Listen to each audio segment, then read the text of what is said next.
Welcome back. ఒకదానికి మించి మరొకటి షాక్ల మీద షాక్లు, విరిగి పడుతున్న రెక్కలు. ఇది విశాఖలో వైసీపీ పరిస్థితి. కీలకమనుకున్న నేతలంతా వరుసపెట్టి షాకులు ఇవ్వటం మొదలుపెట్టారు. ఒకరి తర్వాత ఒకరు వైసీపీకి గుడ్ బై చెప్తున్నారు. వలసల పర్వం అవంతితో స్టార్ట్ అయింది, ఇప్పుడు అడారి దగ్గర ఆగింది. మరి రాబోయే రోజుల్లో ఏం జరగబోతోంది? ఫ్యాన్ పార్టీకి మరిన్ని ఝలక్లు తప్పవా? విశాఖ రాజకీయాల్లో వినిపిస్తున్న టాక్ ఏంటి? విశాఖలో వైసీపీకి షాక్ల మీద షాక్లు, ఫ్యాన్ పార్టీకి హ్యాండ్ ఇస్తున్న కీలక నేతలు, వరుస వలసలతో వైసీపీలో కొత్త టెన్షన్. త్వరలో వైసీపీకి మరిన్ని ఝలక్లు ఖాయమా?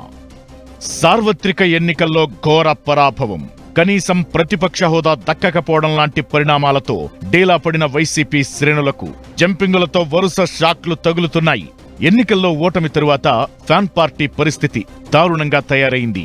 అధికారంలో ఉన్నప్పుడు చురుగ్గా కనిపించిన నేతలంతా ప్రస్తుతం సైలెంట్ అయిపోయారు. కొంతమంది అంటీ ముట్టనట్టు వ్యవహరిస్తుంటే మరికొందరు పార్టీ కార్యక్రమాలకు దూరంగా ఉంటున్నారు. దీంతో పార్టీ ఆధ్వర్యంలో నిర్వహించే కార్యక్రమాలకు పెద్దగా స్పందన కనిపించడం లేదు. దీనికి తోడు జంపింగ్లు పార్టీని మరింత ఇబ్బంది పెడుతున్నాయి. వైసీపీ అధికారంలో ఉన్నప్పుడు కీలకంగా వ్యవహరించిన నేతలు ఇప్పుడు ఒక్కొక్కరిగా పార్టీని వేడుతున్నారు. ఒకరి తరువాత ఒకరు అన్నట్లుగా పోటీ పడి మరీ జంపింగ్ జపాంగ్ అంటున్నారు. విశాఖ జిల్లాలో అయితే వైసీపీకి కోలుకోలేని దెబ్బలు తగులుతున్నాయి. రైతుల సమస్యలపై డిసెంబర్ 13న జిల్లా కలెక్టర్ కార్యాలయాల దగ్గర నిరసనకు వైసీపీ అధినేత జగన్ పిలుపునివ్వగా, సరిగ్గా ఆ కార్యక్రమం జరగడానికి ముందు రోజు మాజీ మంత్రి అవంతి శ్రీనివాస్ పార్టీని వేడుతున్నట్టు ప్రకటించారు. ఈ పరిణామం వైసీపీలో అసంతృప్త నేతలతో పాటు కార్యక్రమాలకు హాజరవడంపై తర్జన భర్జన పడుతున్న నేతలపై ప్రభావం చూపింది. 13న జిల్లా కలెక్టరేట్ దగ్గర నిర్వహించిన నిరసనలో నేతలు కార్యకర్తలు కలిపినా 150 మంది కనిపించలేదు. ఇక విద్యుత్ ఛార్జీల పెంపునకు నిరసనగా ఈ నెల 23న ఏపీ ఈపీడీసీఎల్ సీఎండీ కార్యాలయం ముందు నిరసన కార్యక్రమానికి వైసీపీ నిర్ణయించింది. ఈలోగా మరో షాక్ తగిలింది. 2024 ఎన్నికల్లో పశ్చిమ నియోజకవర్గం నుంచి పోటీ చేసిన విశాఖ డైరీ చైర్మన్ ఆడారి ఆనంద్ కుమార్ పార్టీకి రాజీనామా చేస్తున్నట్లు ప్రకటించారు. ఆయనతో పాటు డైరీలో డైరెక్టర్లుగా ఉన్న 12 మంది కూడా వైసీపీకి రాజీనామా చేశారు.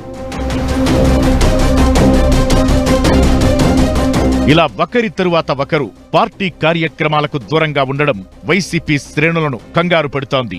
వచ్చే ఎన్నికల నాటికి పరిస్థితేంటా అనే ఆందోళన ఫ్యాన్ పార్టీ కార్యకర్తల్లో కనిపిస్తోంది. వెళ్లేవాళ్లు వెళ్లారు, ఉన్నవాళ్లైనా యాక్టివ్గా ఉన్నారా అంటే ఆ పరిస్థితి కూడా కనిపించడం లేదు.